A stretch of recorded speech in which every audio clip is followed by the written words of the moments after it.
এক হাতের মুঠোয় ধরে রয়েছেন একগুচ্ছ গোলাপ, এক হাতের তালুতে বিশ্রাম নিচ্ছে অন্য হাতের কোনোই। এভাবেই পোজ দিয়ে দাঁড়িয়েছিলেন জনপ্রিয় নেট প্রভাবী এবং বলিউড অভিনেত্রী উর্ফি জাভেদ। কিন্তু একই পাশ থেকে যে আরও একজোড়া হাত বেরিয়ে এসেছে নায়িকার, তাহলে কি উর্ফির অতিরিক্ত হাত গজালো? সম্প্রতি সমাজ মাধ্যমের পাতায় উর্ফির এমনই একটি ভিডিও ছড়িয়ে পড়তে অবাক হয়ে গিয়েছে নেটপাড়া।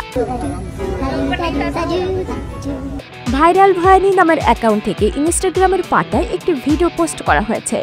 সেই ভিডিওয় দেখা গিয়েছে যে ফুটপাতে ছবি তোলার জন্য হাতে গোলাপের তোড়া নিয়ে দাঁড়িয়ে রয়েছেন উর্ফি। তাকে ঘিরে রয়েছেন ছবি শিকারীরা, কিন্তু উর্ফির চারখানা হাত দেখা যাচ্ছে। আসলে এ সম্পূর্ণ পোশাকের খেল। অভিনব পোশাক পরে চমক দেখাতে পটু উর্ফি। সম্প্রতি একটি কালো পোশাক পরেছেন তিনি।